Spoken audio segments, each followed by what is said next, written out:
All right. It's that time again. I want some nasty. Are we having fun yet? I'm not gonna front with you guys. I low key enjoy this. I like this a lot. I've gotten quite a bit of burnout, not only from work, but doing all these videos and honestly going live during an entire game and then giving my thoughts right after the game. It hasn't been worth it. It hasn't been worth it in any facet. It's just not worth it. Now I'm gonna go live here and there, special occasions, sure, we'll do it. And don't get me wrong, like I'm shooting for at least 2 times a month, okay, 3 times a month, maybe 4 times a month, but I do not want to burn myself out. But doing these, I like this. This is much more fun. I can watch the game on my own, tweet about it with you guys, and then jump on here and tell you how I feel about it. Now, before we talk about this, really quick, if you guys want to support the channel, clanthemerchfan.com, link in the description. Please go support your boy. I really do appreciate the love. Gonna send out quite a few tracking numbers this weekend because I got, quite a few done, and, wrapping up a few as well. So if you guys want to support, it's there. All right. It's right there. The shop is there. All right. Okay. Let's go ahead and talk about this. Oh, wait, wrong thing. That was another vid. Oh, Lord have mercy. Here we go. All right. The San Antonio Spurs lose to the Minnesota Timberwolves 122-134. I'll be lying if I said I didn't see this coming. I expect the Spurs to lose this game. The Timberwolves overall is a better team. So I just assume that they will be able to adjust. And when it's all said and done near the end of the season, we'll see that this is a much better team than what we have. But there's some bright spots. There's some things I really want to talk about. So let's go ahead and start off. I'm going to skip this man right here. I'm going to skip him and we're going to get back to him. All right. So based off the eye test, because this is how I do it. If you don't know, I do the eye test because that's just what's going on. I don't look at a lot of stats during games. I just watch what stands out to me, who I think is making an impact, and then at the end we go back and look at stats, and a lot of times I'm pretty shocked. Right here, not shocked at all. Keldon Johnson is so freaking aggressive. It's absolutely ridiculous. He should have been to the line a few other times, but 9 for 20, pretty good. Keldon Johnson also, I don't know about this game in particular, but the game before this one, and we talked about it briefly, but I really like that Keldon Johnson seems to be implementing a mid-range game somewhat, okay? Not necessarily like, oh, fade away jump, no, none of that. But at the very least, he's not just attacking the rim. Well, he's attacking the rim relentlessly, but he's not necessarily doing it to a degree in which he doesn't have to. Or he's being smart. This is the word. Oh my goodness, my brain is so fried right now. What I'm trying to say is he's being smarter with the basketball.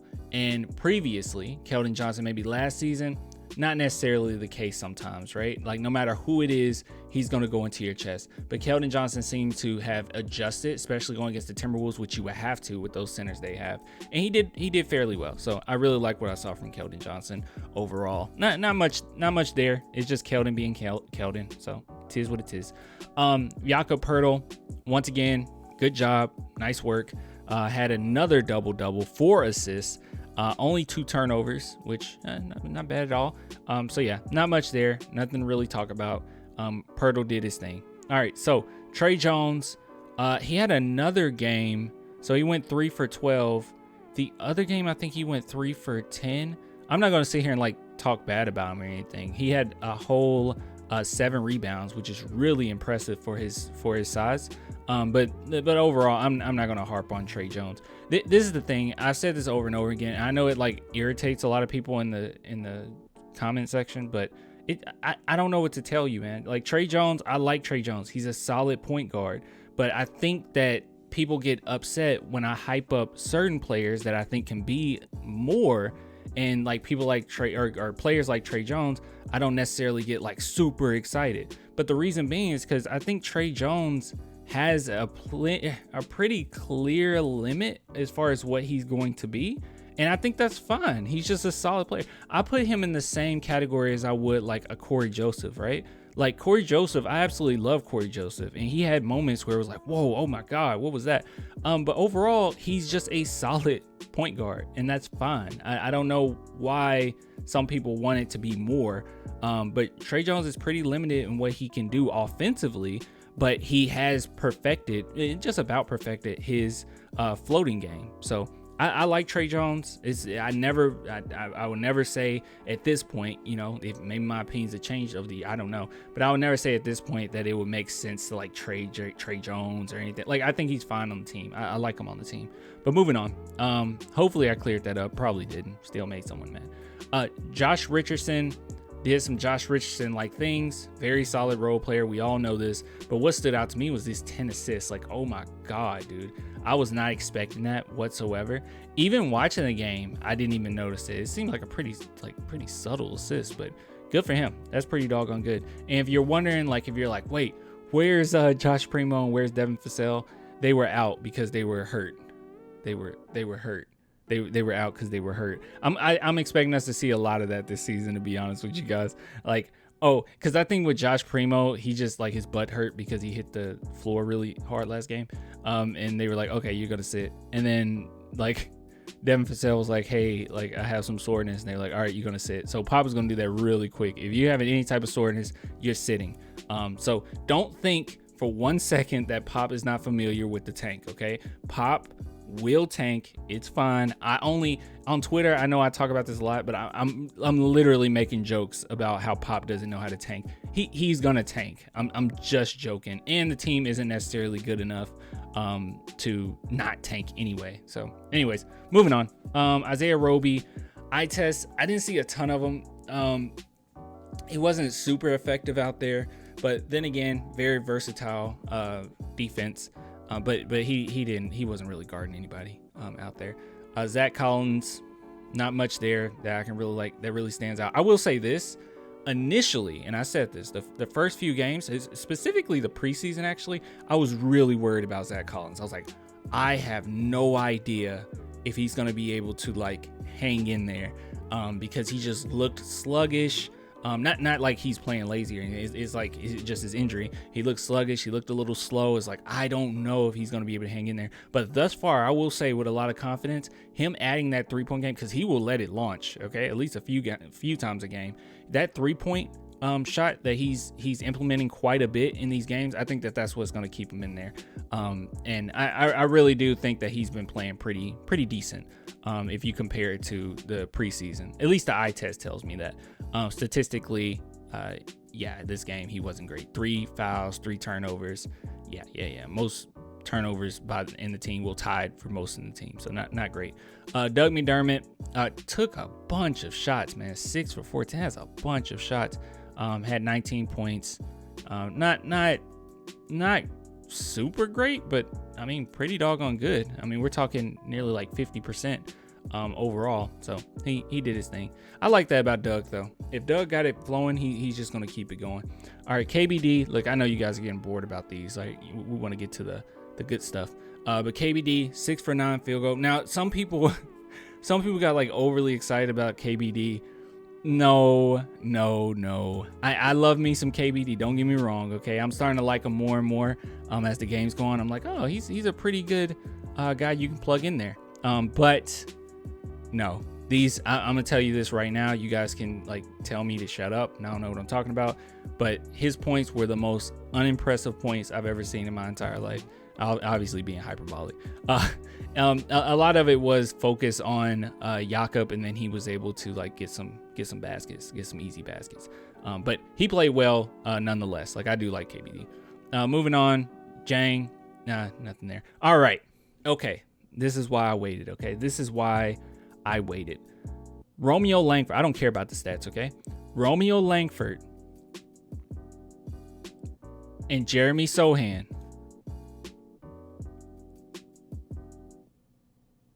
Absolute monsters defensively. I mean, absolute monsters. The amount of versatility the San Antonio Spurs were able to show defensively really blew me away. And I'm talking specifically on Anthony Edwards. Now, don't get me wrong. This man put up a bunch of points, okay? And this is what's going to happen with superstars. This is why you need your own superstar to put up, 30-something points, okay, to combat that. But I'm telling you, if we're talking like a playoff series somewhere in the future, right? We're talking playoff series. The amount of versatility that we could put on Anthony Edwards was huge. Okay, it was absolutely incredible. He was pretty flustered at many plays during this game. Now, obviously, you're gonna look at this, you're gonna say, well, Clem, what are you talking about? He went 7 for 12 from 3, 12 for 21. He looked flustered. 5 turnovers, and every single shot when Jeremy Sochan was on him or Romeo Langford was on him, it was contested. It was stupidly impressive, especially Jeremy Sochan. He didn't stumble. He was right there with them with every crossover. And it was so funny because the Timberwolves, because we really had the crowd against us this time, right? The Timberwolves crowd was so loud.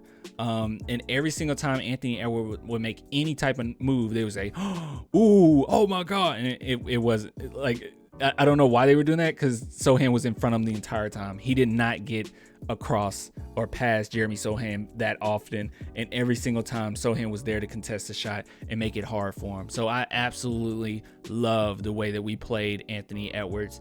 And Romeo Langford, I'm gonna say this right now, I really hope, unless you get something really good, okay, I'll get on board if it's something really good, but I really hope at this point the Spurs do not, and this is not recency bias, okay, this is me paying attention since preseason to now, okay? Preseason, he didn't impress that much, but I'm starting to see the vision now.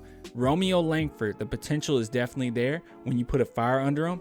And one thing that I've noticed, and I don't know if you guys have noticed this as well, is that Romeo Langford plays way better, or he's been playing way better ever since Keldon Johnson came back. I've noticed that he plays with way more effort and defense, and Keldon has said this, that he wants to put like an emphasis with the team when it comes to defense. But Romeo Langford, when ever since Keldon Johnson came back, he has been showing a lot of effort. So if we were worried about whether or not he's going to show effort, I will say this right now, he has shown it thus far, at least in the regular season, and I absolutely love it. His defense was phenomenal, and Jeremy Sochan's defense was equally as phenomenal. It was so fun to watch these two defensively. So we have a really great foundation here, and I'm gonna keep saying that this is a really good foundation. I see some Spurs fans, which I think these are more like casuals, and a lot of people on this channel don't say this, but it's probably more casuals, and I don't mean this like in a mean way, but I've seen some Spurs fans say, oh, they could potentially make the playoffs, go Spurs go, or oh, we at least gonna make the play-in.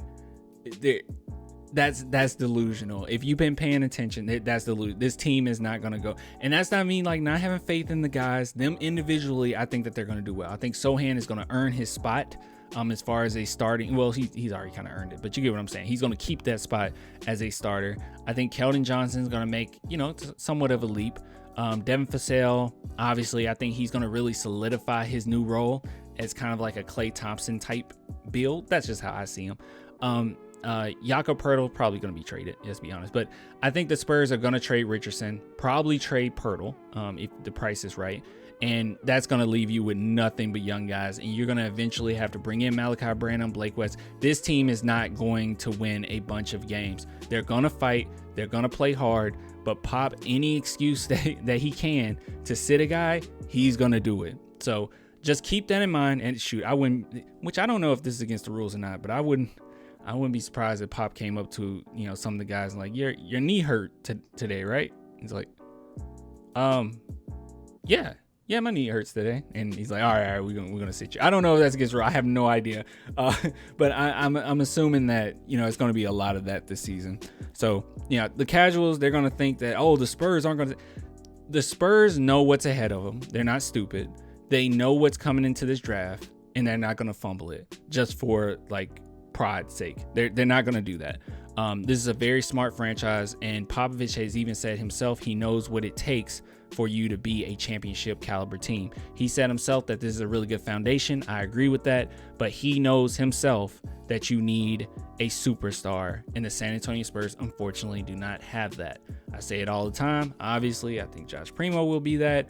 At the very least, Primo will be a second guy. That's just my take, okay? And I'm gonna stick by that because I really like his talent. But yeah, overall, this season we're not going to see some superstar emerge. I don't think so. I personally don't think so.